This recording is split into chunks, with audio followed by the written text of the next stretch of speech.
चलिए, आपके लिए जो वीडियो आ रहा है, ये है उत्सर्जन तंत्र से, जिसे हम एक्सक्रीटरी सिस्टम बोलते हैं।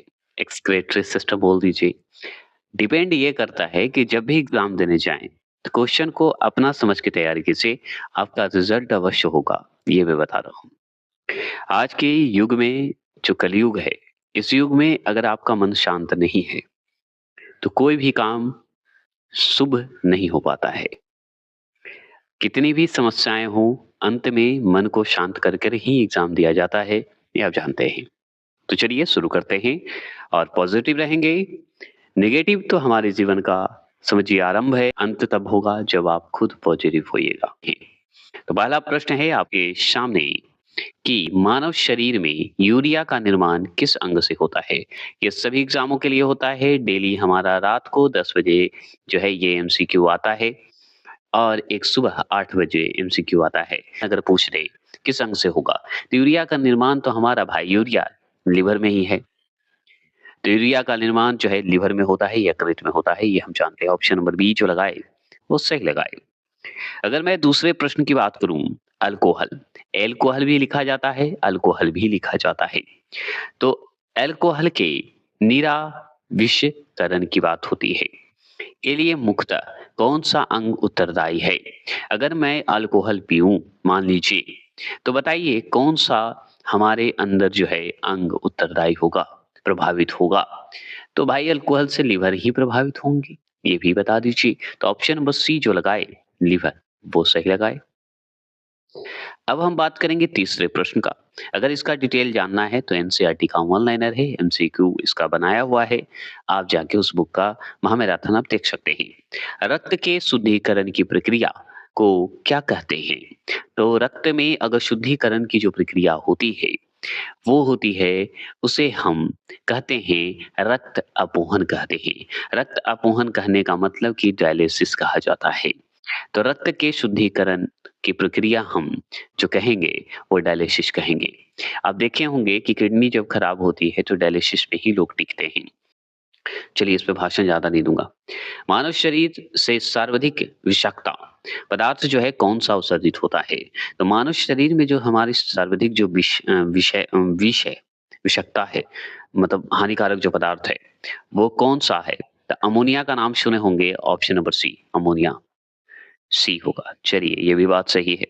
5वें प्रश्न की बात करें, किसकी बात करें? 5वें प्रश्न का कि मूत्र की मात्रा का नियामक कौन-सा हार्मोन है?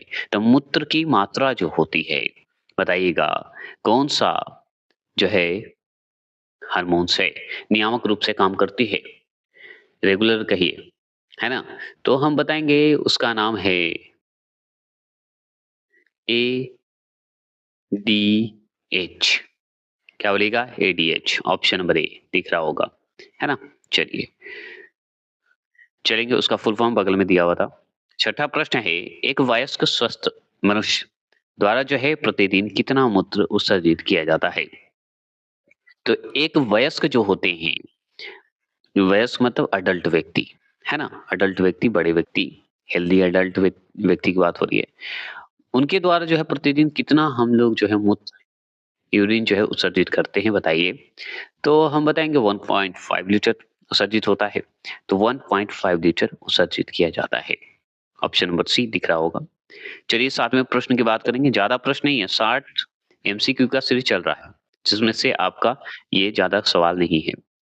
कौन-सी औषधि जो है मूत्र के प्रवाह को बढ़ाती है? या मूत्र के प्रवाह प्रवाह कहिए, या आप ये भी कह सकते हैं कि मूत्र की जो स्राव को प्रोत्साहित करती है, तो वो करती है डाययूरेटिक। डाययूरेटिक कहाँ है? ऑप्शन नंबर बी दिख रहा होगा आपको, यही है। अब देखिए विल्स रोग एक होता है, ठीक है? जिसे विल्स रोग भी बोलते हैं। तो विल्स रोग जो है, डिज़ीज़ जो है, में जो है कौन-सा अंग प्रभावित होता है? तो विल्स रोग में जो है कौन-सा अंग प्रभावित होगा? इफ़ेक्ट पड़ेगा बताइए? तो हम बताएँगे 8वें प्रश्न का कि भाई वृक्क होंगे, किडनी होंगे, तो वृक्क को ही हम किडनी बोलते हैं और गुर्दा भी बोला जाता है। तो ऑप्शन नंबर बी एकदम सही है। अगर 9वें प्रश्न की बात करें, किसकी बात करें? 9वें प्रश्न की बात करें कि मनुष्य में उत्सर्जन का मुख्य अंग कौन-सा है? मतलब उत्सर्जन का मुख्य अंग है, तो वो है हमारा क्या बताइए? बताएँगे? ओवरिक होते हैं, किडनी होते हैं, ये तो हम जानते हैं। अगर मान लीजिए अमीबा में अगर उत्सर्जन अंग पूछे तो त्वचा होता है। अ, ठीक है? चलिए इसी तरह केचुआ में पूछ देगा, है ना? 10वें प्रश्न क्या है कि वृक्क जिसे हम किडनी बोलते हैं, जिसे हम गुर्दा भी बोलते हैं, वे पथरी बनने का मुख्य कारण क्या है? तो आजकल का कॉमन हो गया है, आज के जितने भी शरीर में देखें, तो पथरी बनने की संभावना ज़्यादा हो गई है। पानी की वजह से बनी, टमाटर खाने की वजह से बनी या तला हुआ ज़्यादा सामान खाने से हो या बाहरी खाना खा रहे हो तो पथरी होने की संभावना बढ़ रही है। तो इसका कारण यही है कि भाई पथरी अगर बन रहा है शरीर में, तो इसमें कई कारण हैं, ठीक है? लेकिन अब आपसे पूछ रहा कि मुख्य कारण क्या है? तो यूरिया अम्ल ज़्यादा दिक्कत कर रही है। तो यूरिया अम्ल तो है नहीं यहाँ पे, नहीं है ना? कैल्शियम फॉस्फेट है? कैल्शियम फॉस्फेट नहीं है। तो कैल्शियम क्या है? ऑक्सलेट है। तो कैल्शियम ऑक्सलेट भी इम्पोर्टेंट है। तो यूरिया अम्ल हो गए, यूरिया एसिड हो गए, कैल्शियम ऑक्सलेट हो गए और कैल्शियम फॉस्फेट। देखिए यहाँ पे कैल्शियम फॉस्फेट होना चाहिए था, तो ये नहीं है। तो कैल्शियम ऑक्सलेट अब 3 ही में से एक ही ऑप्शन देगा ना। तो देखिए किडनी में जो पथरी बनते हैं उसके 3 कारण हैं। यूरिया अम्ल के कारण, कैल्शियम ऑक्सलेट के कारण और कैल्शियम फॉस्फेट के कारण बनता है पथरी। समझ गए? चलिए, तो 3 में से कोई भी ऑप्शन आएगा जिसमें से मैंने कैल्शियम ऑक्सलेट का ऑप्शन रखा था। चलिए, 11वें प्रश्न की बात करते हैं। 11वां प्रश्न है वृक्क की क्रियात्मक इकाई क्या है? देखिए, ब्रिक मतलब गुर्दा, गुर्दा मतलब किडनी। किडनी का जो फंक्शनल यूनिट है, जिसे हम क्रियात्मक इकाई भी बोल सकते हैं या क्रियात्मक इकाई भी बोल सकते हैं। तो कारण क्या है? नेफ्रॉन। नेफ्रॉन तो किडनी से ही संबंधित है, ये हम जानते हैं। Option number C. बाहरी आवाज को थोड़ा इग्नोर करना ही पड़ेगा आपको। 12वां प्रश्न है कि नाखूनों में कौन-सा प्रोटीन पाया जाता है? तो हमारा जो नाखून है, उसमें कोई प्रोटीन होता है। कौन-सा प्रोटीन होता है? तो केराटिन नाम का एक प्रोटीन होता है। इसलिए कहा जाता है नाखून को काट के रखिए, ज़्यादा इस्तेमाल ना करें, है ना? केराटिन होते हैं। 13वें प्रश्न की बात करते हैं। 13वां प्रश्न है वृक्कों के ठीक से कार्य न करने पर रक्त में यूरिया की मात्रा बढ़ जाता है। इसे क्या कहते हैं? बताइए। इसे क्या कहेंगे? बताइएगा। अगर मान लीजिए वृक्क को ठीक से कार्य नहीं करेगा, मान लीजिए हमारा किडनी ठीक से कार्य करेगा ही नहीं, तो रक्त में यूरिया की मात्रा बढ़ेगा कि नहीं? और बढ़ेगा तो हानि है कि नहीं? है। तो उसे क्या कहेंगे? इस ऑप्शन के हिसाब से यूरीमिया कहा जाता है। तो यूरीमिया जो है ऑप्शन नंबर सी में दिख रहा है, जिसे मूत्र रक्त अक्ता भी कह दीजिए या मूत्र रक्ता कह दीजिए, है ना? याद रखिएगा। 13वें प्रश्न तो हो चुके हैं, 14 प्रश्न आ चुके हैं, 14वें प्रश्न। अब देखिए ग्लोमेरुल्स किसका समूह है?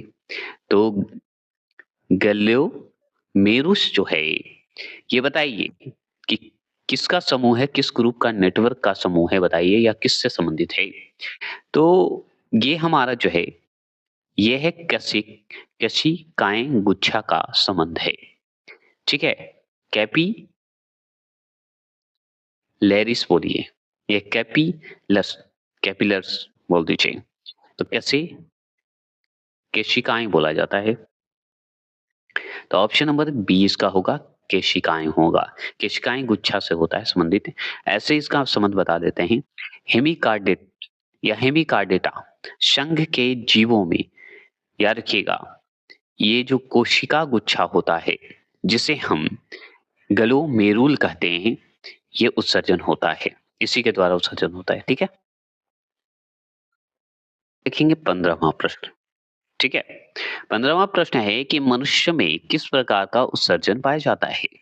तो मनुष्य में किस प्रकार का उत्सर्जन पाया जाएगा जी? बताइए, किस प्रकार का पाया जाएगा?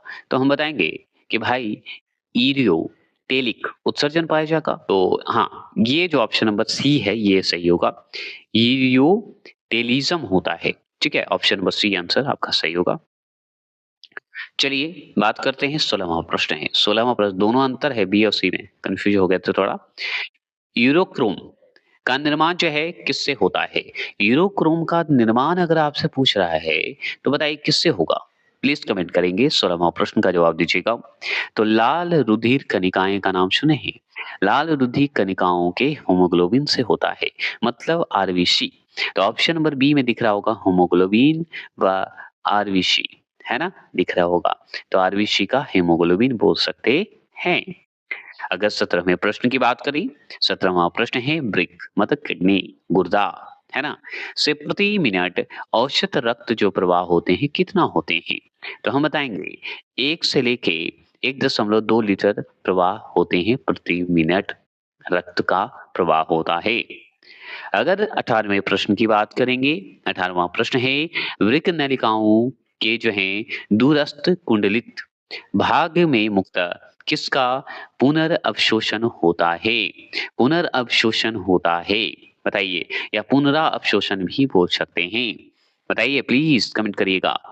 बताएँगे डीसीटी, बताएँगे तो हम बताएँगे सोडियम क्लोराइड का होता है। तो option number C sodium chloride मतलब नमक का होता है। ये ध्यान रखना होगा आपको। 19वें प्रश्न की बात कर रहे हैं। 19वां प्रश्न है कि वृक्क के चारों ओर पाई जाने वाली झिल्ली युक्त आवरण जो है, आवरण को क्या कहते हैं? बताएँगे, प्लीज़ कमेंट करेंगे कि वृक्क के चारों ओर अगर किडनी के चारों ओर पाई जाने वाली जो झिल्ली होती है, उस आवरण को क्या कहेंगे? आवरण से कवर होता है ना? होता है। तो आवरण मतलब उसके चारों ओर कवर होता है, तो कवर से होता है तो उसे क्या कहेंगे? पेरिटोनियम कहेंगे। पेरिटोनियम कहाँ है? ऑप्शन नंबर बी में है। आप देख रहे हैं ना? देख रहे होंगे। अब चलिए 20वां प्रश्न की बात करते हैं। 20वां प्रश्न है किस बीमारी में जो है मूत्र के साथ रक्त आता है? तो मूत्र के साथ रक्त आना वो होता है कौन? हीमोट्यूरिया कहा जाता है। तो हेमेट्यूरिया बोलिए या होमोट्यूरिया बोलते हैं जिससे रक्त में बोलते हैं। ये हमारा जो है जैसे शुद्धिकरण वाला होता है ना उसी तरह ब्लड आना, रक्त के साथ ब्लड आना, मतलब रक्त के साथ बोल रहा हूँ, मूत्र के मार्ग में रक्त आना, है ना? चलिए 21 क्वेश्चन नंबर की बात करेंगे। 21 क्वेश्चन नंबर है शरीर में संपूर्ण रक्त किसके द्वारा जो है किसके माध्यम से शुद्ध होता है? तो शरीर में जो संपूर्ण हमारा रक्त है, ब्लड है, किसके माध्यम से शुद्ध होगा? तो किडनी से होगा। और भी क्या बता सकते हैं, है ना? देखिए बहुत लोग कन्फ्यूज़ होते हैं किडनी से ही होगा, अंत में सेकंड में ऑप्शन में फेफड़ा ये सब लगाइएगा, ऐसे ही मत लगा दीजिएगा, जब होगा तब। चलिए 22वां प्रश्न है कैसे रुकी जंतुओं में नाइट्रोजन उत्सर्जन किस रूप में होता है? तो कसे रुकी जो जंतु होते हैं उनमें बताइए नाइट्रोजन जो है उत्सर्जन होता है किस रूप में होता है? प्लीज बताएंगे, बताइए प्लीज। तो हम बताएंगे कि जो कशेरुकी जंतु मतलब जलीय जो प्राणी होते हैं उनमें नाइट्रोजन का होता है, तो अमोनिया के माध्यम से होता है। क्लियर? चलिए आगे चलेंगे। अब 23वां प्रश्न की बात करते हैं। 23वां प्रश्न है गठिया रोग एक होता है, का मुख्य कारण क्या है? गठिया होने का कारण क्या है बताइए तो? बता सकते हैं? तो हम बताएँगे हाँ, रक्त में जो है प्रवाहित जो यूरिया एसिड होता है, यूरिया एसिड का सोडियम यूरेट जो होते हैं, यूरेट के रूप में क्रिस्टल बन जाते हैं, कठोर रूप से बन जाते हैं। कठोर रूप से बनने के कारण क्या होता है कि जोड़ों में एकत्रित हो जाते हैं, वही दिक्कत हो जाता है और वहीं पे गठिया बन जाता है। तो ये ऑप्शन नंबर बी दिख रहा होगा, सोडियम है ना? तो सोडियम यूरेट क्रिस्टल का जमा होना मतलब कठोर रूप से जमा हो जाता है। इसी के कारण गाँठ बन जाता है, तो गठिया हो जाता है। 24वां प्रश्न है कि अमाशय की दीवार का पेशीय संकुचन क्या कहलाता है? बताइएगा। जो हमारा मस्कुलर है और स्टमक में जाके जो है क्या करता है संकुचन के रूप में एकदम सिकुड़ने के रूप में हो जाता है। उसका कारण है क्रमाकुंचल है। क्या क्रमाकुंचल सही होगा? बताइए। यस, क्रमाकुंचल हिंदी में क्रमाकुंचल बोला जाता है। पेरिस्टालिसिस को भी बोल सकते हैं। Option number A. तो ये हो गए आपके उत्सर्जन तंत्र से संबंधित सवाल। अब नेक्स्ट सवाल आएगा तंत्रिका तंत्र, उसके बाद रक्त परिसंचरण तंत्र और अंतिम समाप्त हो जाएंगे। और ये बायोलॉजी खत्म होने के बाद पॉलिटिकल का अनुच्छेद 395 तक का ओनली एमसीक्यू आने वाला है। अब वो अगर पढ़ लिए ना, चैलेंज देता हूँ आपका एमसीक्यू कभी नहीं छूटेगा। ये नलिन अकेडमी का वादा है। प्रॉमिस करता है नलिन अकेडमी, कभी नहीं छूटेगा। चलिए।